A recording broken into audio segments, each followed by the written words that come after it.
There we go. Okay, boom. Hello, we're live. Okay. How are you, Kevin? Hi. I'm good. I'm good. It's not too hot here in the south of France, where it's been extremely hot, and today a little bit of respite from the brutal weather.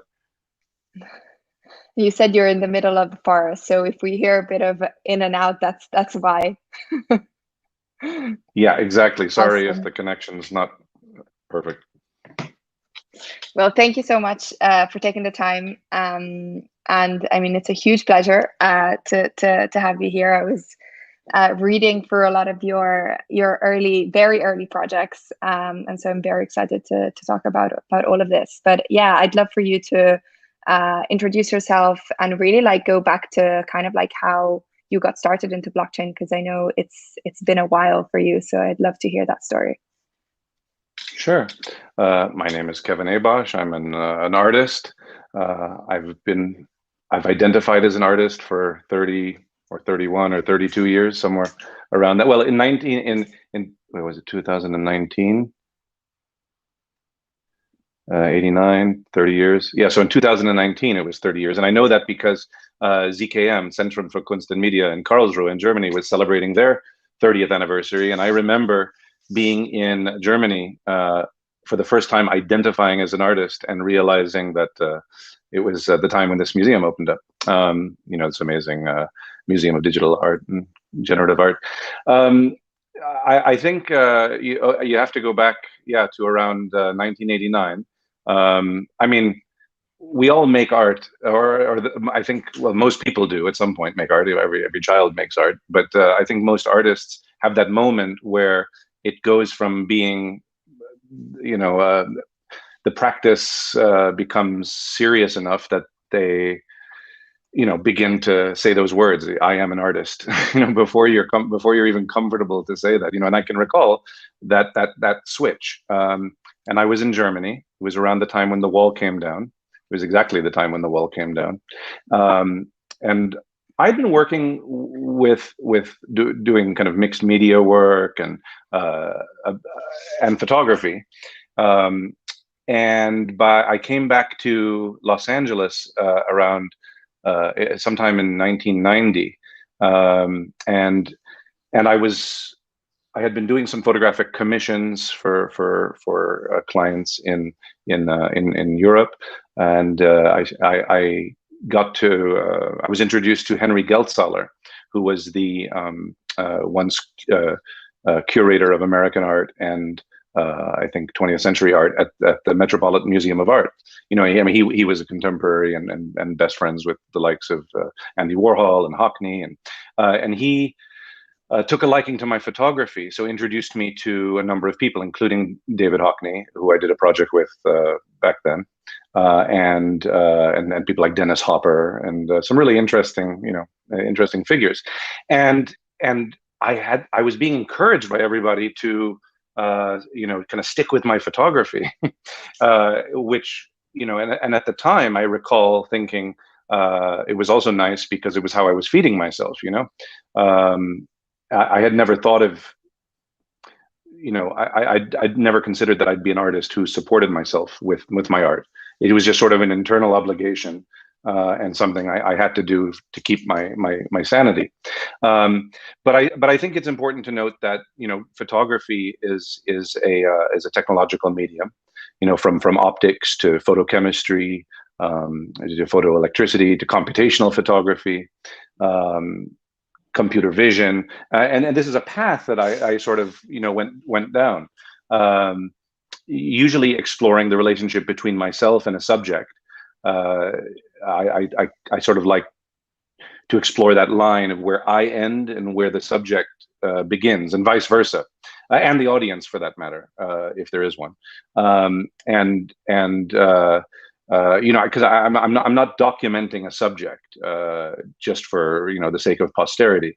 If I photograph a face or a potato or a lump of coal, or I use an alphanumeric like today, these are proxies. These are proxies to distill emotional value, and essentially that's what I've always, I think of myself as a one-trick pony. I mean, I'm sort of asking questions and challenging our ideas around identity and value, and usually leading to more questions. And so, that's then, working early on with computer vision and neural nets, I've always sort of been at that nexus of the intersection of art and technology, which is really exciting. And again, exploring that line between myself and the medium as well. Mm-hmm. And so I think in 2012, when I really started to look closer at blockchain, and I sort of cut my teeth on it because a friend of mine said, "Hey, let's go mine for Dogecoin." Back then, and that's what it was. I mean, I was well aware of Bitcoin, but I didn't really understand the mechanics of mining, and so we played around with that, and that was fun. Wish I kept the Doge. I don't know where, it wasn't that much, but it was enough. I, just thinking about these cryptographic keys and the alphanumerics, I realized these are also perfect proxies to distill value. You make 100 million of them every nanosecond, and for a billion years, good chance you don't have any collisions, duplicate keys. I just thought, wow, that's amazing. This repository of value. And so I wasn't so excited about the killer use case being cryptocurrency, but I was excited about these alphanumerics being proxies, potentially practical proxies that could be used to embody a moment in time between people. All those intangibles and swirling emotions, if that could be captured or represented with an alphanumeric, perhaps this is how machines could communicate, sentient machines could communicate, or perhaps with augmentation, we could. If I show you a postal code, you don't think about it, right? It's just immediately you know what it is. Or if in the United States, 911, you don't go 911, oh, emergency. It's just boom, or your phone number. So where's that breaking point? Where's that point where an alphanumeric suddenly demands more concentration and intellectual engagement? Is it something we can evolve towards, being able to quickly digest and process long alphanumerics, or is it something that perhaps could be facilitated through augmentation? Anyway, this opened up a whole Pandora's box of projects that I wanted to engage with, and the very first one was in 2013. I just collated a number of Bitcoin public and private keys, collated them into a book, and I called it Bank. Just all that potential energy to store value really excited me. And then the thing that that's an interesting one. This is a bank that came much later, but that was the idea that that's a private key. So anybody who has that imported into your MetaMask, for instance, and suddenly it's your wallet, and it works as a bank. And the idea and concept was that if you have a little extra ETH, and you want to help some people out, well, throw it into the bank. And if you're having hard times, and just take just what you need. And so a bit of an experiment. And that it was really interesting what happened. I think I announced it, or I launched it like a day before. I'm guessing, is there a date on there? I don't see what it is, but maybe it was 2019, maybe the ETH conference in Paris. All these things. What was funny was the way people would engage. That's bank, the way people would engage with these, with the bank. They'd put things in, they take things out, and that's always the fun. You can predict a lot of this stuff. You can imagine that there's no way that this can work because of human nature, because someone's always going to try to, set up a bot and just as soon as something goes in, take it out. But, and I haven't looked at it in a while, I'd be curious what's in there right now, but people were putting NFTs in there, and they were staying in there for a while. Then some people were taking them out. People were replacing with money, and then the best one was someone set up a DeFi entity very early on, like 2019, Melonport, which turned into something else later. And they would take the money out of there, invest it, and then pay back dividends to this as a bank, which of course were just stolen by people. But it's sort of a idealistic, impossible project. And this is still running, right? Like yeah. Well, I look, it's just a wallet, right? It's a wallet, and there's the private key, so anybody, anybody can access it. Oh, the latest I saw was someone opened up an OpenSea account with it, and they were selling NFTs through it. Yeah, I gotta check that out. That was a very satisfying project, and I see it's in black and yellow, nature's warning colors, of course, and as a lot of my work, happens to be in black and yellow. Anyway, but the project that I think probably got it all rolling was in early 2018, January 2018. I tokenized myself in the form of 10 million ERC20 tokens called IAMA-Coin, 10 million of them divisible to 18 decimal places. There was another part of it, the physical part. I had my blood drawn and the contract address, which of course is generated when you deploy the contract to create the tokens. I used the rubber stamp I had made with that contract address to print physical works, and that was my way of to feel more connected to the work. And also, even as recently as a month ago in Paris, I'm always I'm trying to show that no matter how immaterial this type of work may seem, it's hyper physical. It can't be experienced without hardware, and God knows zillions of invisible faces at the companies that make the hardware and keep this stuff running, and the screens that we view all this stuff on. But in the same way a public key, that public and private keys work, unidirectionally. If you have the private key, you can deduce the public one, but if you have the public, you can't deduce the private. I thought it would be interesting that I would have physical artworks that could not have a meaningful existence were it not for the creation of the virtual work. I just thought that's amazing.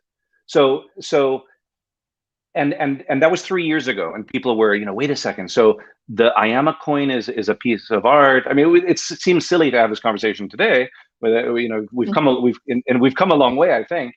But I remember, I've told this story a few times, but these Bitcoin whales in Asia I'd meet, who were like, but how can this be art? Like, you can't hold it in your hand, you can't put it on the wall. How can it have value? And this is coming from, how can it have value? This is coming from somebody who's spent, put hundreds of thousands of dollars into Bitcoin, and mechanically, very similar things. And then people in the art world who didn't know anything about cryptocurrency, they would look at this. They would say, so wait a second, I can't see it and I can't even hold it. That's cool.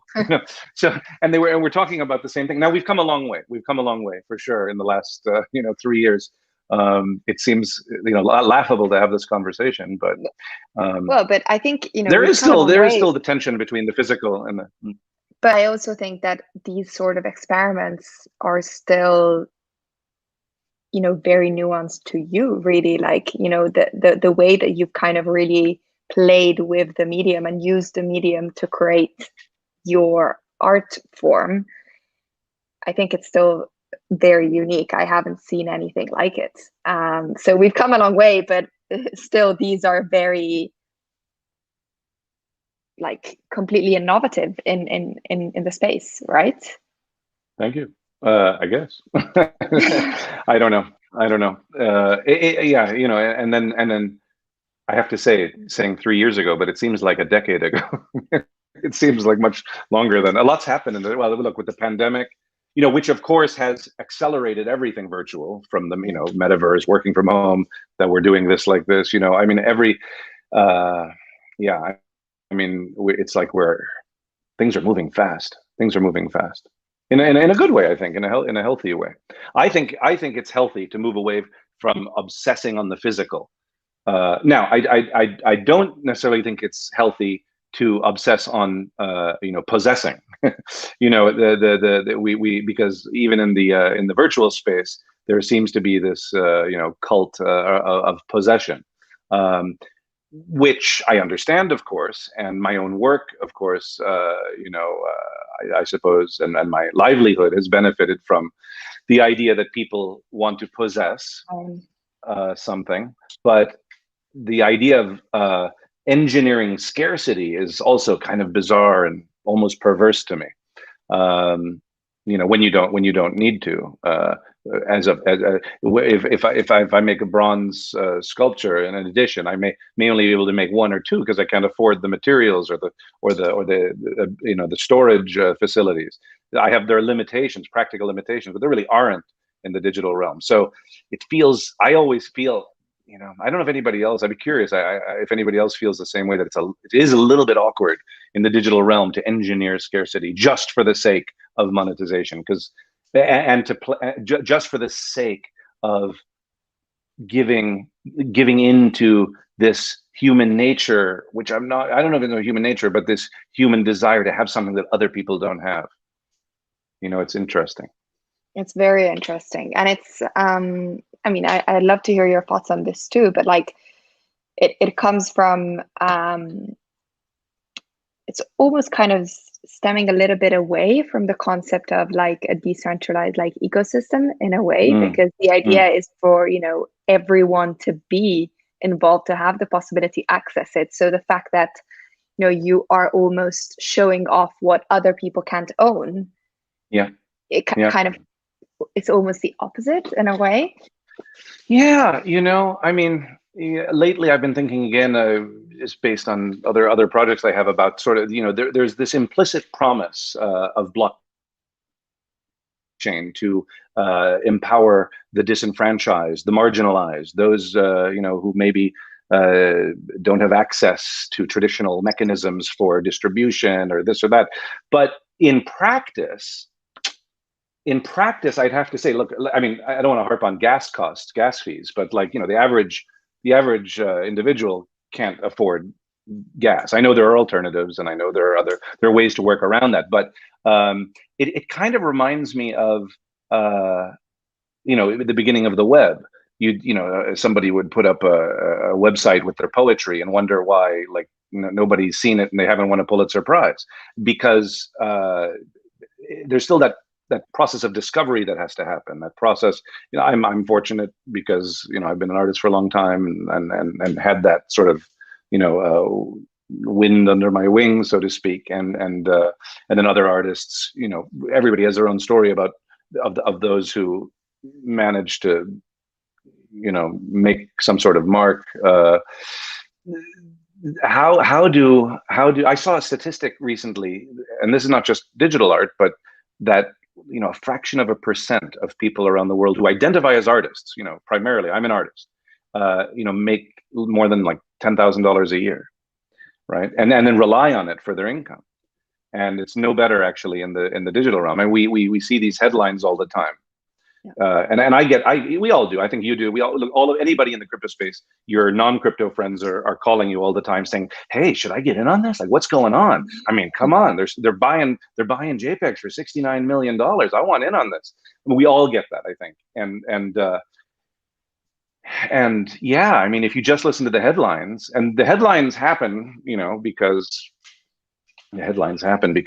people like sensationalist stories get eyeballs. People are pushing the stories to be sensationalist so that they get the eyeballs, and people are manipulating, the media, for because they know that eyeballs equal, money. And but the reality is it the great equalizer yet in the art space? Let's say. Certainly it's been a blessing for natively digital artists. It gives them a way to control and market and manifest their work in the way that it was perhaps meant to be manifested. For years, generative artists I knew were printing work that, they never actually wanted to print, Yeah. I feel the same way as a photographer. There's photographic work that I do that from conception, I've envisioned it being shown on monitors. Not a lot of it, actually, I have to say. But I have other work, let's say photos of mine from 2010. They were conceived understanding they were going to be prints. I don't like the idea of them turning them into NFTs. Even if I can make some money off it, I wouldn't do it. Now, I understand that lever being applied on an artist is powerful. You might do things you might not otherwise do, whether it's scan in a painting or take a digital photo and instead of printing it, turn it into an NFT. But I'm interested in this. I'm interested in how this is going to evolve over time.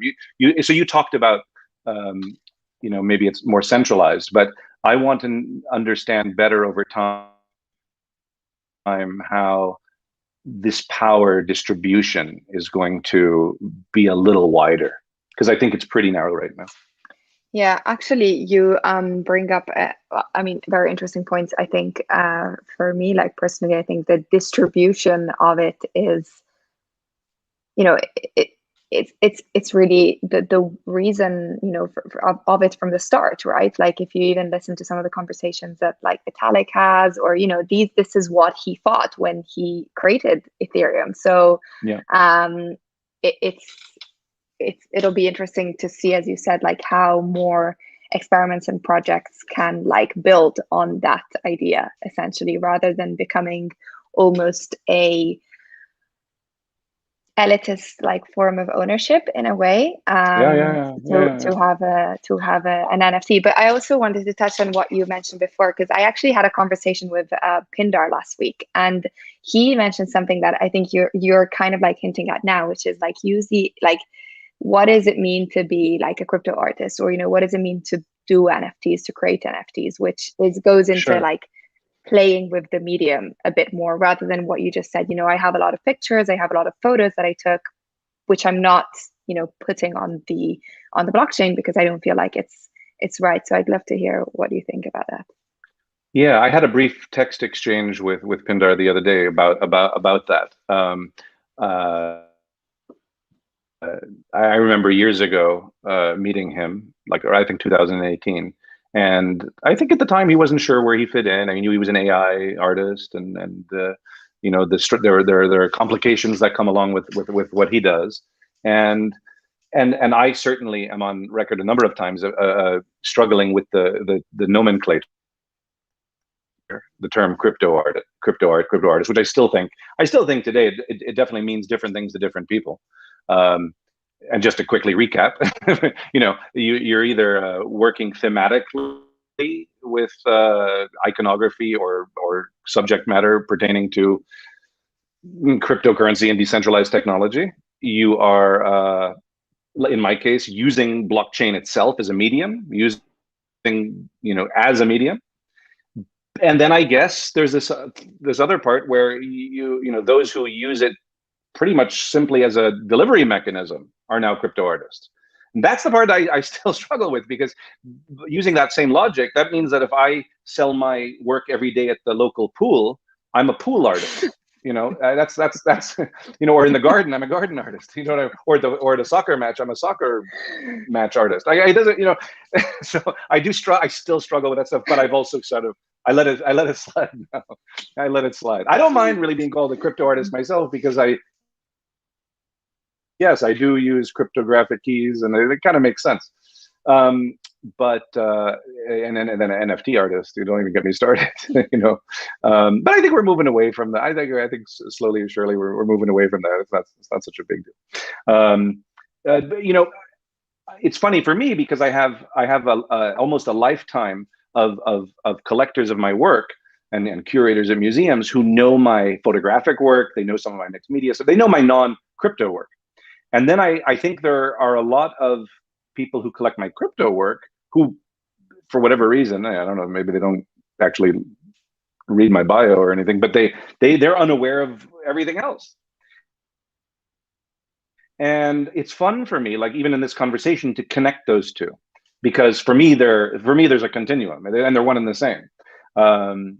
It doesn't yeah, like as we discussed before. So I don't like when people try to compare or weight. It's about the value system, that the physical should be worth more than the immaterial. And I think lately, we've seen that at least from a financial perspective, that is not the case. I mean, I've never seen anything quite like it. I've never seen in such a short time artists go from being unknown to quite well known, at least amongst a certain cohort, and demanding the kind of prices that people get, consistently. This does happen in the traditional art world, but not quite so explosively. And so that's kind of interesting. Yeah, but and then they used to always, in 2018, they're like, how long do you think you'll be doing all this? How long do you think you'll be working with crypto? And I didn't like the questions. I just like, I don't know, it might be my last thing. And no, I'm all in, because I'm not finished exploring the medium. It's and then when you for the last couple of years, I'm spending most of my time combining technology. So AI and machine learning and deep learning, with crypto. That then it starts to really get interesting. Like my 1111 series has a lot of multiple technologies built in, and so they're just tools. They're just like a. I actually wanted to ask you about the 1111, but also like, because I've realized, looking at your work, and there's there's an interesting concept around attention, right? That you try to communicate almost, which is like completely it's very different from like the aesthetic concept of art. Like it's different. Like obviously, like something beautiful might catch your attention, but the way that you've kind of like created, especially within like 101 and other projects, there's some like extra form of attention and almost effort that needs to go into understanding the projects. So yeah. Yeah, I think you can argue that something almost doesn't even exist unless someone pays attention to it, right? It's like the prima materia of life. From the moment you look at something, you enter into a relationship with it. And I would contend that if you look away, that relationship is not over. In fact, it can't even be severed. It's something that persists. And I'm sort of I'm really into the concept of epigenetics, and how everything you come into contact with in your environment transforms you, even chemically, or your mind, body, and an emotion can trigger a reaction that changes your body chemistry. So, I mean, we're dealing with extremely powerful stuff here. And when I talk about paying attention, it doesn't mean I've had a number of people suggest that maybe I've created some a massive puzzle, and that's what it is. I'm not saying work from morning till night to figure out a puzzle. I'm talking about paying attention. It's about mindfulness, and I think in these works, in the 1111 works, I talk about there being sacred knowledge embedded. I talk about having surface truths. Using AI, training on an absurd amount of data. What is that data? Well, it spans all sorts of things, from politics to Gnostic texts, my own emails and my own communications, but suffice it to say, a ridiculous amount of data that is always in a state of being trained upon. So we're looking at fields of alphanumeric. Some of them a little bit more difficult to even read as alphanumerics, because there are 2 or 3 layers transposed upon each other, and I think the idea that big data and the idea that those with the most data win in terms of deep learning and AI, I think that's sort of been disproven in a sense. Anyone who's in this space understands that in order sometimes to gain the greatest insights, you need to prune data. And this is what I'm attempting to do. Now, I'm also not coming at this from a terribly practical perspective. I'm using tools in a sophisticated manner, and I have a deep knowledge of how to use these tools. But remember, I'm an artist. I'm not trying to win a Nobel Prize. Sometimes I'll get a young generative artist will come up to me and try to challenge me.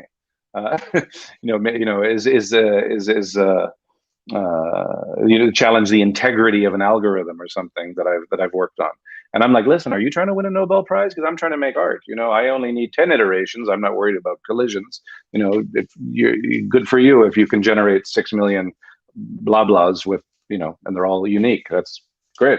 And this is the funny thing about being in this space, because let's face it, most of the artists working at the intersection of art and technology, they're coming from tech. Most, not all, don't want to upset anybody, but most of them were deep technologists who discovered their artistic self and expressed themselves, and some are prolific, some are not so prolific, but they're coming first from the technical side.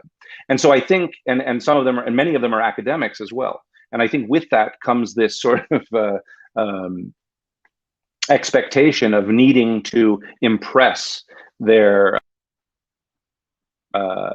colleagues and their peers with their technical genius. I don't have that, fortunately, because that's my goals are different. So I'm using technology in impractical ways sometimes, probably not repeatable, right? And that tells you that I'm not. This is not about scientific process. And I think that with all my work, I want to engage emotionally, not intellectually. So that's why things are not perhaps more spelled out, more obvious. I want people to see the truth. I want people to surface knowledge through the truncated, through the pruned, through the spaces in between the alphanumerics. Okay? Which is an interesting way of thinking about things. But we're looking at language. We're looking at language that may be encrypted, not to say that we can't decrypt knowledge without a key. There are insights that can be surfaced by you that somebody else won't be able to surface. Now, anyone who's collecting this work probably knows that one of my primary directives is to redefine the relationship between the collector and the art. I think it's been understood for as long as there have been artists and collectors that an artist collects a piece of work, they put it on their wall, they put it in the corner, whatever, and that's sort of it. That's the relationship. It's a powerful position to be in. I'm trying to shift the power in the relationship. I would posit that sometimes the art collects you. And I don't mean this in some sort of saccharine kind of, cutesy novel, brain teasing sort of way. No, I mean this in a rather serious way. I mean this in a life-changing sort of way. I mean this that you can have a relationship with an artwork that evolves over time in ways that you probably could not predict because the artist has decided it should be that way. But you can also have work that evolves over time in a way the artist can't predict because some of it is controlled by a digital autonomous entity, right? I didn't say DAO, I said digital autonomous entity. People can read into that what they want. The value proposition, the value, not financial value, but the value in experiencing art, I believe, can be amplified over time. It's not a constant. I think the intrinsic value can be amplified. I think if if we had a few of my collectors on here, I think they would speak to this. And then there are the flippers. There are those who are not really interested in having a relationship with my art anyway. And but they like the idea of flipping it and making some money, and that's fine too. I would also suggest that the relationship they've had with my work is not over, and it will never be. It will never be over. And I don't mean this like the rejected part of a relationship who's like, you can't leave me, you'll never leave me. No, it's not like that. It's not an ego thing. I like the idea that just because you divest yourself, I was going to say physically divest yourself, but since these are not physical objects, but if you divest yourself even of a virtual object, asset, piece of art, the relationship persists in really, really interesting ways. Some of them which are being activated, and I call these activations. There are things that are happening to my collectors, on behalf of my collectors.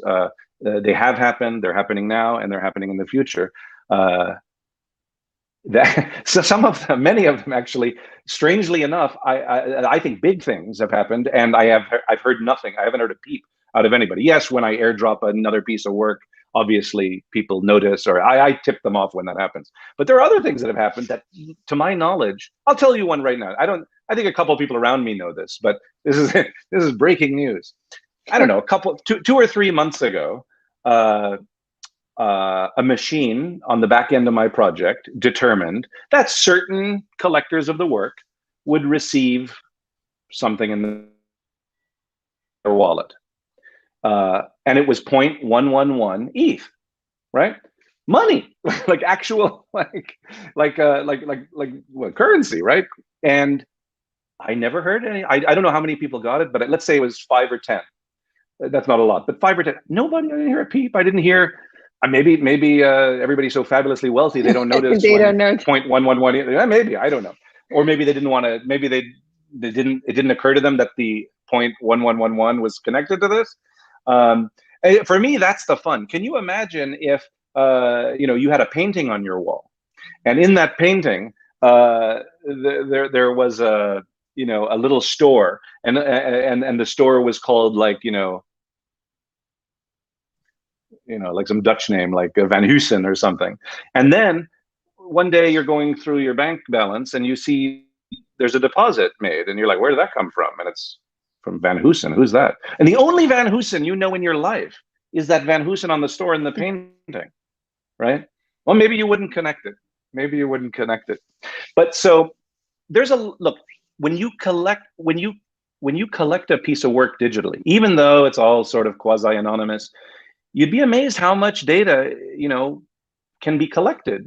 And I don't mean in some creepy invasion of privacy way, just public data. Again, if you speak to the collectors of my project who received my other project, Comment Out, there was a lot of technology on the back end there to make those works resonate with the people who received them. Yes, they're available now on the secondary market, and there are others that were not part of the original drop of 254. But these were not like, I didn't sit there and hand tailor these things for people, because that would take years, I think. But from what I gather, it was, I'd have to say, 95% spot on from the feedback I got from everybody. Like, wow, that's me. Like that thing really spoke to me. And so I think with technology and decentralized technology and AI and affords the possibility to engage in a deeper way with the collector. It's not for everything. It's just how I choose to use it. But I think that's really interesting, redefining the relationship. Maybe for some people it's not, but it's a journey. And I like the idea that for 20 years, if I God forbid I should perish tomorrow, but I can tell you, if something happens to me tomorrow, don't worry, this journey will persist in ways that I'm not fully cognizant of myself. But there's stuff in the pipeline, so to speak. When you talk about, you mentioned digital autonomous entity, which is not a digital autonomous organization. Like, what do you mean by that? and yeah, expand a little bit. Well, there is a DAO component to the 1111, which I think in the next very soon that's going to reveal itself. That's going to be one of the activations. But aside from that, no, on the back end, there's a back end. I call it back end. It's the project is a blend of collective intelligence and artificial intelligence.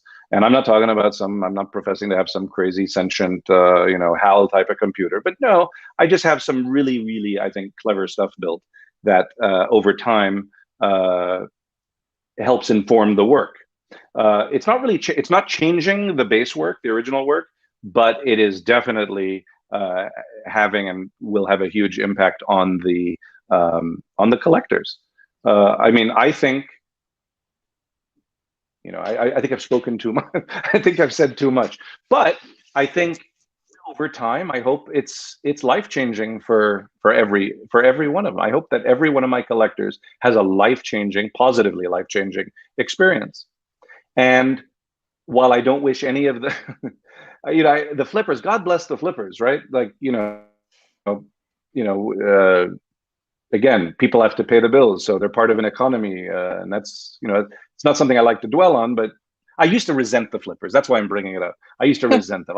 These little scavengers coming in here, or big scavengers, but they come in and they're just trying to make a. They have their place.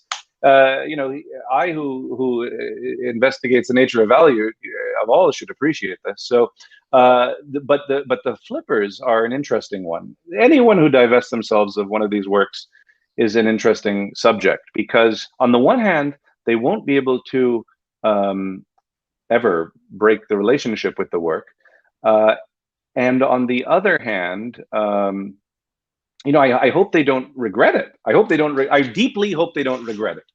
The guy who left the Beatles. I think his whole life he regretted it. There are things that I think over time will manifest in 1111 that I may actually seek legal advice to see if I need to publicly let people know that if you have divested yourself of one of these works, I suggest you see a therapist and brace yourself, because I don't want somebody to regret it to the extent that they self-harm or something like that. I mean, that's pretty crazy, right? That's as I'm saying it sounds crazy, but I also don't want to be legally exposed. Do you know everything that will be happening within this? No. Okay. No, not at all. No, I know. I mean, I there's sort of a roadmap that I do know of little things and big things, and I think, well, I've shared some of them. Some have happened. There's a big one coming, a satellite launch, which has been delayed by a few months because of the pandemic in India, because it's going to be a launch in India. And there's stuff on the back end of that's really interesting. And I think a lot of people think that's like a big thing. That's a small, I would consider that a small activation. No, there's some pretty cool stuff, coming down the pipeline. I am concerned. You know what I'm concerned about, though? And I don't know, maybe I'd love to get some feedback from you. It's something my wife brought up to me the other day. This value that I'm talking about, and let's not talk about monetary value. It could be monetary value, but just value in general. The people that have been able to collect this work, I think, are all people of substantial means.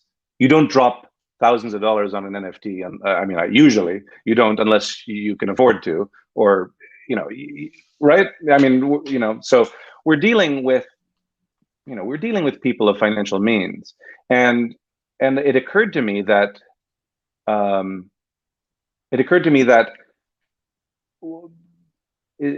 my wife anyway, and she said, how does that make you feel to just bring even more value to people who already are doing quite well? And it doesn't excite me necessarily. It's one of the reasons why it's not a fixed portion of the revenue, but a pretty substantial amount of the revenue has gone back into different programs. One of the things we talked about was medical insurance for some people who couldn't afford medical insurance. Usually that's an American problem, but fortunately, the collectors themselves, I said, look, don't ask us to pay a year of your health insurance if you can already afford to. Let somebody else take advantage of that. This has not been said publicly, and I don't know if, well, now it's about to be, but we're taking care of a college education for a number of people who couldn't afford college. Again, sort of an American problem. A lot of these problems are American problems. Yeah. But I think it's important, and I'm sure you've spoken to, or I don't know if they would share, but certainly I'd say close to $1 million has been put back into the crypto art ecosystem from revenue that came in through 11/11. That was not actually something that was going to happen from the beginning, but again, as the sauce got kind of. How do you know that the majority of your collectors are? Is it something that you assume because of the? It's an assumption. It's an assumption. I like to believe. I don't know much about this, and I didn't know much about all this flipping community either. But I like to believe that I think we all know what I'm talking about here. But those buyers who come in and they buy something for 0.5 ETH, and then they flip it for 0.6. You're like, well, wow, why didn't they hold it? I like the idea. I mean, that could just be something they do at scale, and they're making a huge profit. But I kind of like the idea that wherever they are in the world, that 0.1 ETH pays rent for 6 months. I don't know. I really like to believe that some of these flippers I see in there are just, in a developing nation somewhere, he's got a bad internet connection, and the whole village. I just what I want to believe, the whole village around, and they made 0.2 ETH, and we all get to eat for 6 months. That's an amazing. Something tells me that's not the case. I doubt it. If anybody has any evidence to show that this is possible, I'd love to know about it. We have a couple of comments and a couple of questions from people that are listening, so I want to show you a few of them. Is one of them why am I so red? I generate so much heat when I talk about this. So Bizmesh has a few comments. One of them is, I'm a big fan of your work. You write poetry and solidity. Among the causes you support, climate change, freedom of press, various refugee crises, which you're most passionate about, and why? Yeah, I mean, human rights in general. I do. I think I find it very difficult as an artist to separate my activism from my art, right? And there are times when there's a lot of pressure to kind of not be so pushy, not be so forceful in one's activism. Well, I'm not susceptible to corporate pressure. I have been in the past, not huge, but there were decisions I made, that were, at the time, it wasn't even so much about my own financial situation. It was more about not wanting to get people at a company in trouble. There are times with nation states where I don't push too much because I think I can actually do more value to a cause if I don't burn my relationship, right? But human rights in general, privacy is a big one. The right for women to do what they want to do with their body in America is a big one, or anywhere else in the world for that matter. Gender equity, climate change, obviously. I mean, all the usual things. Freedom of the press is a big one lately. I did a piece at Pippi Holdsworth Gallery in London around freedom of the press. But yeah, I think the great actor and singer, Harry Belafonte, who's a world-class activist. I asked him once, what does it really mean to be an activist? Does it mean you're active, fighting for a cause? And I didn't know there was an actual, I don't know. His definition was just great. It's when you fight for something, when you fight for justice, and you put your own personal safety on the line. your well-being on the line. And when he said that, I was like, oh, okay. So it's one thing to kind of play activist. And it's not for everybody. It's not for everybody. Some people can't stomach it. Some people don't want to put their families at risk. I understand all the reasons why you wouldn't. But if you're a real activist, at some point there's something you're doing that your livelihood is at risk. There are people out there who would want to silence you, and they would use force to do so. So it's a choice you have to make. I personally have, I think everybody makes their choices. This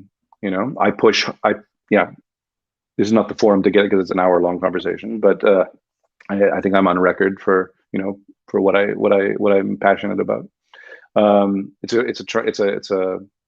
I encourage everybody to find their inner activist, whatever it is that whatever injustice, whether it's bullying or domestic abuse, or the fact that some places you can't get clean water, and go for it. Artists especially, well, like artists have a tradition of being rather active activists.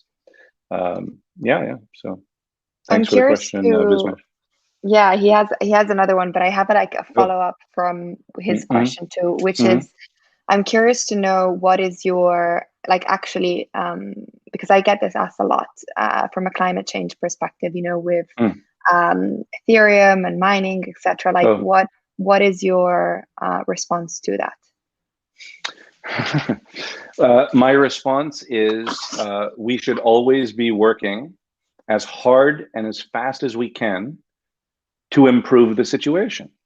If we're in a situation that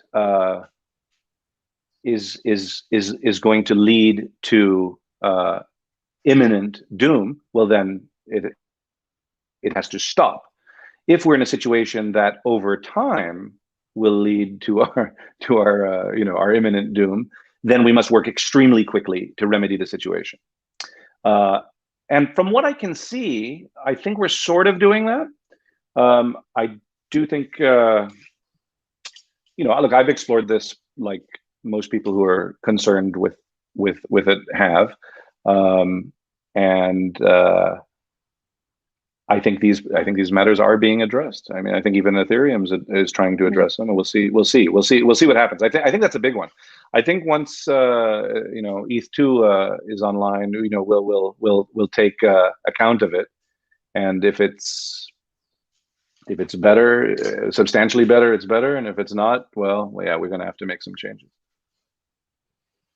We have a follow-up from Bismesh. I don't want to monopolize the question, but after everyone else, I'm interested in what artists or topics inspire you the most. Do they come from nature, computer science, politics? Okay. I mean, I think as an artist, I don't take myself overly serious. Like I've never been one to take myself seriously. I take the work extremely seriously. And I think about like where that came from. I think my earliest truly deep inspirations as an artist came from Russian and German artists. I just was in the region, and I think that's what I was exposed to. It's a depth and a critical analysis that of subject matter that I really responded to. I have a pretty robust collection of early like Die Brücke, the German expressionists. I have work from early Russian stuff, Russian constructivist work. I have a bit of early generative art, not that much, but my inspiration these days, more often than not, comes from nature. Where I live, I'm on 16 acres of just vast wild land here in the south of France, which is quite different from when we were living in New York or even in Paris. I think of it as a luxury. I mean, on the one hand, it's kind of it's a rural existence.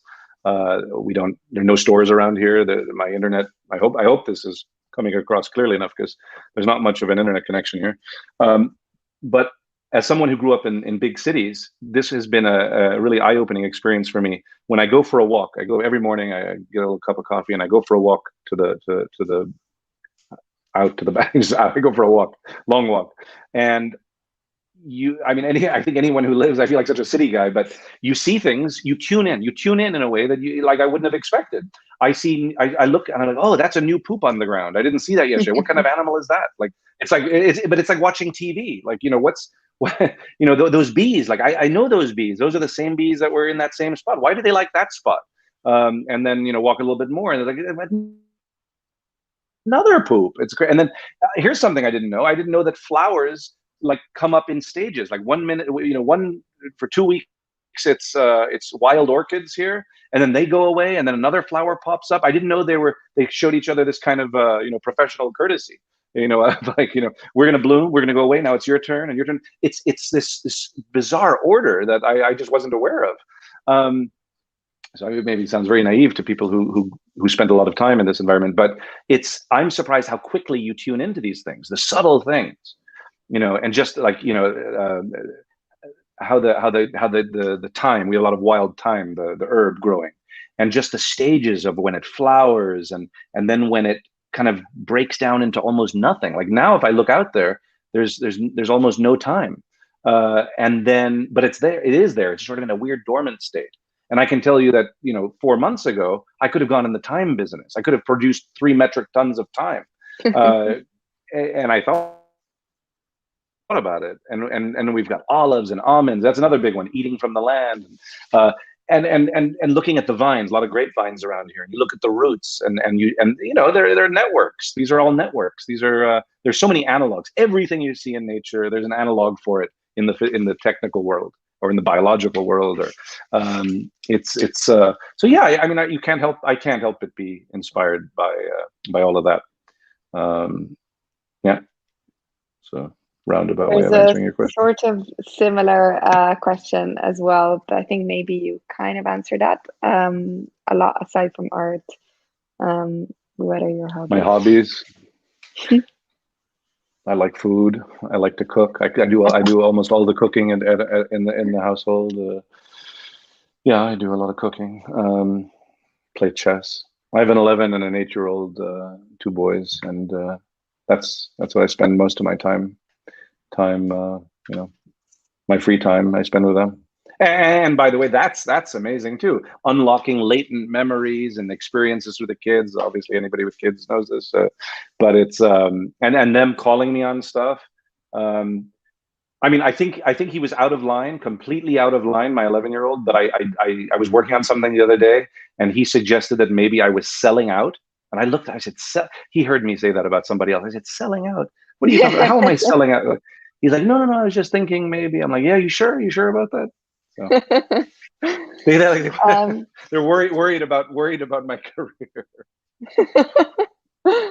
I actually have maybe one last question for me, but I'd love to know, and also like from your perspective, what are, you've obviously like played and are constantly like evolving and pushing the medium a lot, blockchain being the medium, the written medium, like the way that you're building your projects.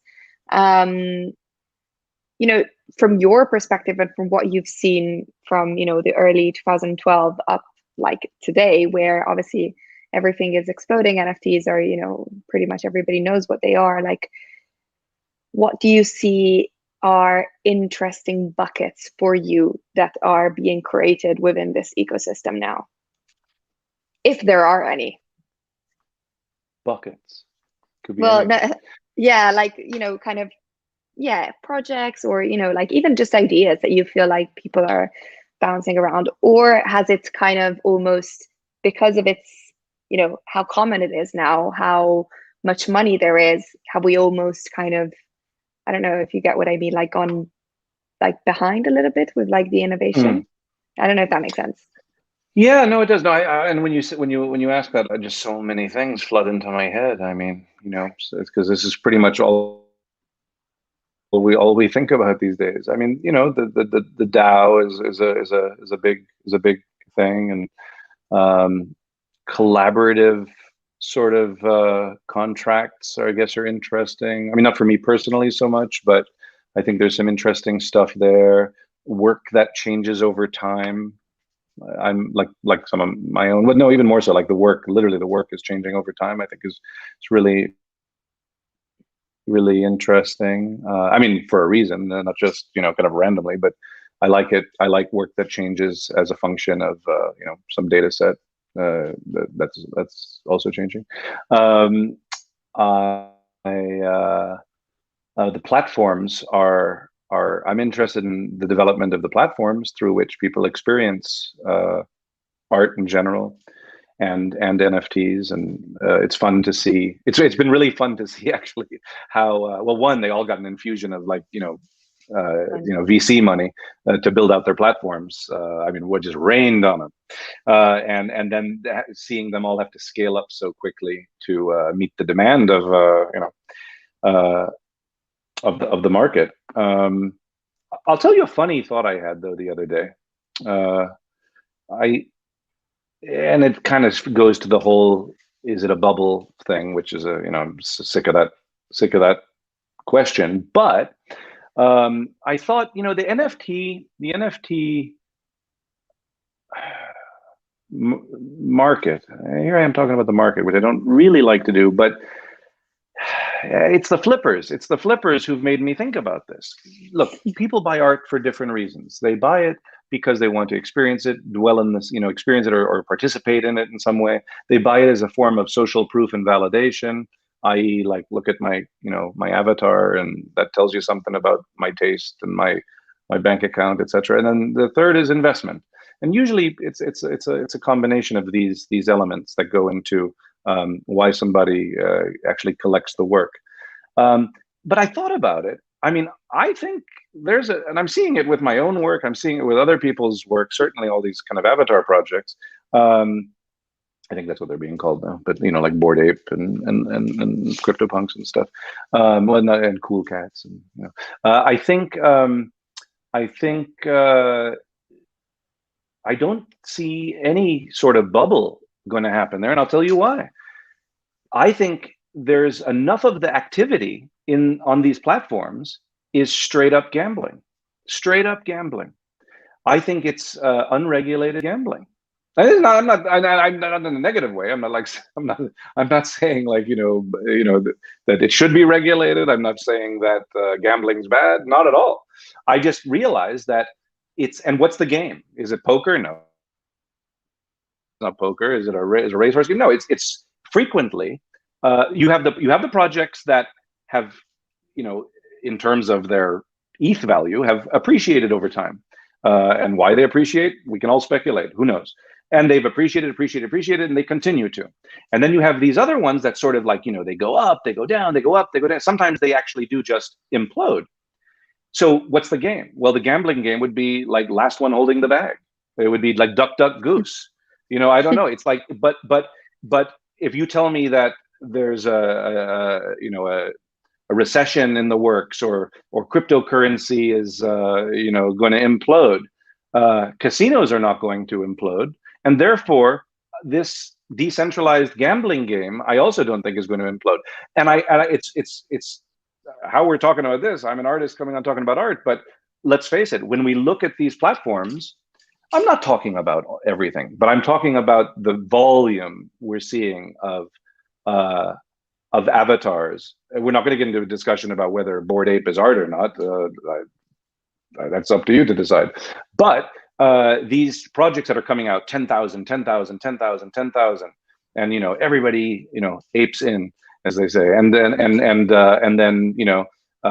and then think about it too. You have those that come in. I hope I'm not just preaching to the choir, but, like, you have those that come in and do a little 0.1, 0.2 flip, and they're out.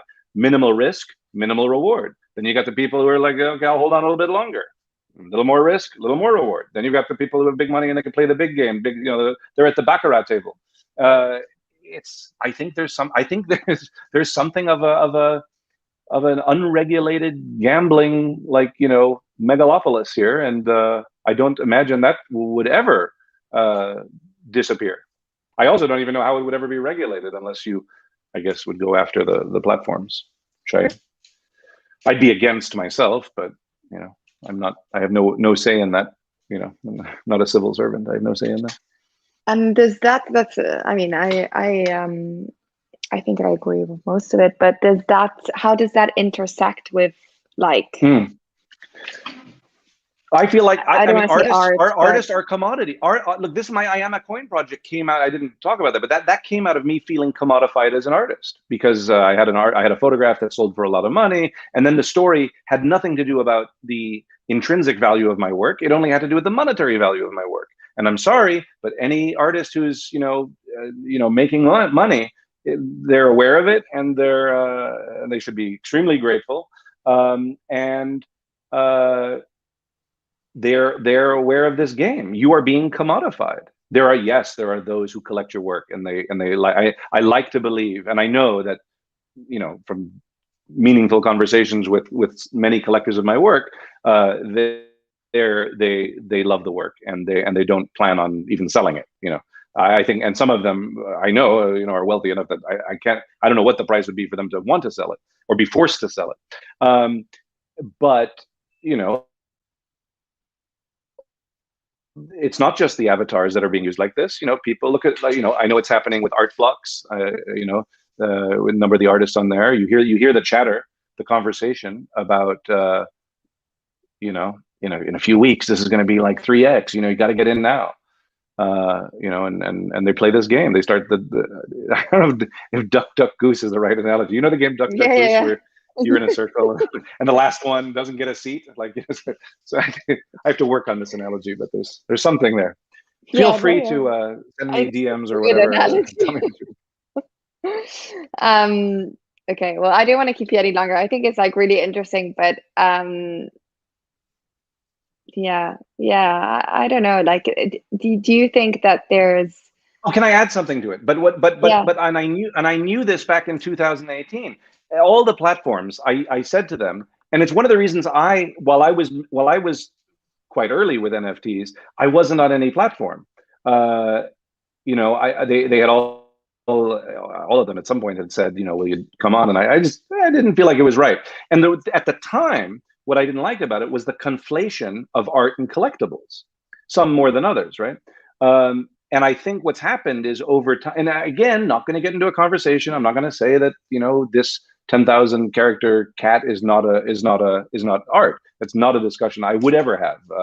But the conflation of traditional art makers with sort of a more corporate approach to collectibles, conflated, sharing the same space, I think it is having an effect on the art market. And I think right now we're seeing that people who are only playing this kind of hyper dynamic, fast-paced avatar trading game are now looking at the art world and the artists like myself. I put out 1,111 works. Some of these art blocks, 1,000 works, 3,000 works. They're starting to realize, like, oh, that's a similar thing, and we can game that too. But listen, the art market has always been, that's nothing new. The only thing is that crypto and technology have like supercharged it. I always said, like, if the art market was perverse and corrupt, adding crypto to the mix is only going to add fuel to the fire. Exactly. Yeah. My next kind of like thought was like, because whenever I have this conversation, like a lot of artists that actually, have that perspective of traditional art will say, it's always been like that. Art is a commodity. Like people have always, used it, like flipped it in a way, like used it as an investment. They store work, fractionalized work. I had people buying my work, 6 of them together. They put it in a cave somewhere and hope that one day it's worth more. So, some of them would actually send it to each other. They'd insure the work and send it every 6 months, send it to the other owner. But like, so many of these concepts that we're seeing in the decentralized kind of realm, they kind of did exist in various forms before. It's just made it a lot easier for those. Yeah. But made it also like transparent in a way because you can see it. right? Like, you know, it's on the blockchain. So well, first off, the art world has never been big on transparency. yeah, It's no, not. It's exactly. something they've been purposely opaque, and I disagree that that the blockchain makes it perfectly transparent. It's as transparent as people want it to be. Yeah, true. Some aspects are transparent, other things are not. You know, so people can buy things you don't even know who bought it. I wonder about this myself. This is a big issue. Like, you know, someone buys a piece of your work on a site, and they pay 100,000 euro worth of ETH for it, and the platform hasn't done KYC on the buyer. How do you know that you're not part of some, you know, elaborate money laundering scheme in a nation that if it's found out you were selling to, you wouldn't end up you know, in jail? I think about these things. Yeah, no. Do you think you know, regulation would be good in some way or form, in a percentage of it, or? Most things, I mean, look, regulation has its place. I'm not big on regulation in most things crypto, like DeFi. I was talking to somebody today about you know, DeFi and how, you know, understandably those who've traditionally been in control and want control, they're threatened by some of these DeFi structures.